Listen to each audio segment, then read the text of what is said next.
Hello guys, this is Meenakshi. Welcome to my YouTube channel maths की पाठशाला। तो guys, आज हम करेंगे एक्सरसाइज 1.5 का क्वेश्चन नंबर 3।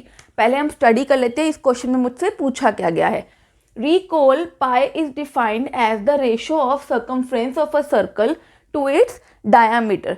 यानी कि मुझे पाई क्या गिवन है, pi is equal to C by D, where C is circumference and D is diameter. But this contradicts the fact that pi is irrational. यानी कि मुझे पाई सी बाई डी भी दिया हुआ है और पाई इरेशनल भी दिया हुआ है। पहले मैं इस स्टेटमेंट को समझ लेती हूँ। मुझे क्या गिवन है, pi is equal to C by D.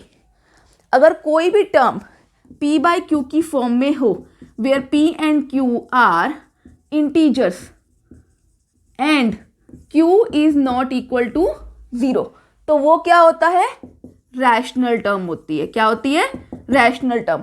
यानी कि मुझे ये तो c बाई डी मतलब p बाई क्यू की फॉर्म में दिया हुआ है, तो ये तो रैशनल बन गया।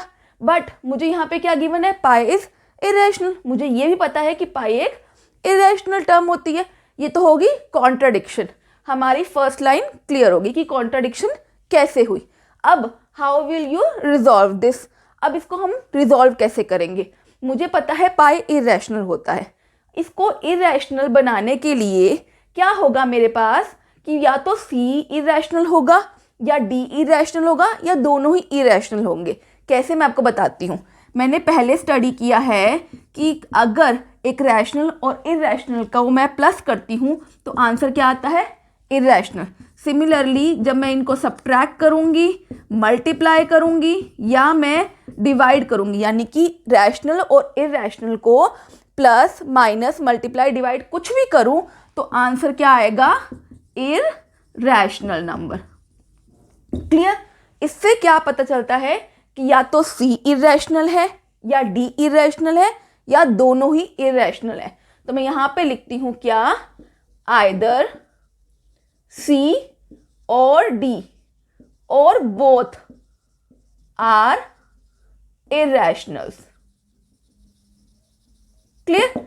इसका मतलब क्या है, या तो C इरेशनल है या D इरेशनल है या दोनों ही इरेशनल है। हमारा आंसर यहाँ पर कंप्लीट होता है। बट मैं आपको एक बार एक्सप्लेन करके दिखा देती हूँ कैसे। ये हमारे बन गए केस 1, केस 2 एंड केस 3। कैसे, मैंने बताया या तो C या D। इस केस में क्या है, C इरेशनल है एंड D रैशनल है। यानी कि इरेशनल डिवाइडेड बाय रैशनल क्या आएगा, इरेशनल।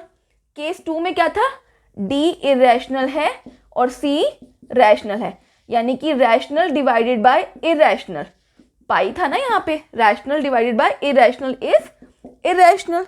ये भी क्लियर हो गया। अब नेक्स्ट केस में क्या है, दोनों के दोनों इरेशनल है, यानी कि C भी इरेशनल है और D भी इरेशनल है। क्लियर। तो अब क्या होगा, pi irrational divided by irrational which is equal to irrational. Clear. यानी कि या तो C इरेशनल है या D इरेशनल है या दोनों इरेशनल है। हमारा आंसर यहाँ तक, आप ये लाइन लिख दो, कंप्लीट हो जाएगा। इस तरह ये क्वेश्चन पेपर में पूछे नहीं जाते, ये सिर्फ आपको क्लियर करने के लिए था। Moving to question number 4। इसमें मुझसे क्या कहा गया है, मुझे कहा गया है कि मुझे रूट 9.3 को रिप्रेजेंट करना है नंबर लाइन के ऊपर। तो मैं कैसे करूँगी, सबसे पहले तो मैं यहाँ पे 9.3 प्लस 1 क्या होता है, 10.3। यानी कि मैं यहाँ पे एक 10.3 सेंटीमीटर की लाइन ड्रॉ कर लूँगी। क्लियर। अब मेरा नेक्स्ट स्टेप क्या होगा, मैंने इसको नेम दे दिया AC। अब मैं क्या करूँगी, मैं C पर अपनी कंपास रखूँगी और हाफ से ज़्यादा, यानी कि इस लाइन से हाफ से ज़्यादा ओपन करूँगी और इसके क्या करूँगी, परपेंडिकुलर बाइसेक्टर्स बनाऊँगी। यानी कि मैंने C पर कंपास रखी और इस तरह से आर्क्स ड्रॉ कर ली। अब मैं सिमिलरली A पर अपनी कंपास रखूँगी और इस तरह से इस प्रीवियस आर्क को कट करते हुए एक और आर्क बना लूँगी।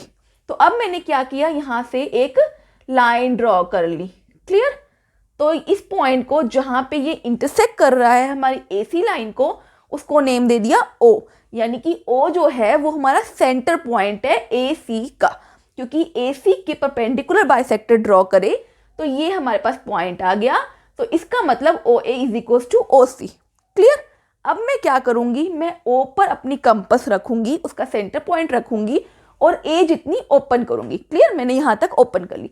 अब मैं इस तरह से एक सेमी सर्कल ड्रॉ कर लूंगी। तो गाइज ये मेरा बन गया सेमी सर्कल।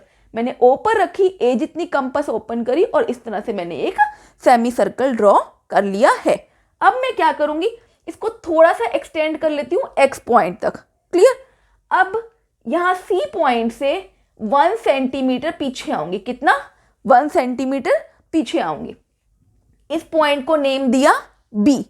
अब मेरा नेक्स्ट स्टेप क्या होगा, मैं इस बी पॉइंट पे 90 डिग्री का एंगल ड्रॉ करूंगी। क्या करूंगी? 90 डिग्री का एंगल ड्रॉ करूंगी। क्लियर। ये बस 90 डिग्री हो गया। अब जिस पॉइंट पे ये हमारे सेमी सर्कल को इंटरसेक्ट कर रहा है उस पॉइंट को मैंने नेम दे दिया डी, यानी कि ये बी डी बन गया मेरे पास क्या? √9.3। बट मुझे √9.3 को नंबर लाइन पर रिप्रेजेंट करना है, तो मैं क्या करूंगी, मैं अपनी कंपास बी के ऊपर रखूंगी और डी जितनी कंपास ओपन कर लूंगी। क्लियर। आप यहाँ पे देख सकते हो मैंने बी पे कंपास रखी और डी जितनी ओपन कर ली और इस तरह से मैंने यहाँ पे क्या किया, इसको नंबर लाइन पर ले आई।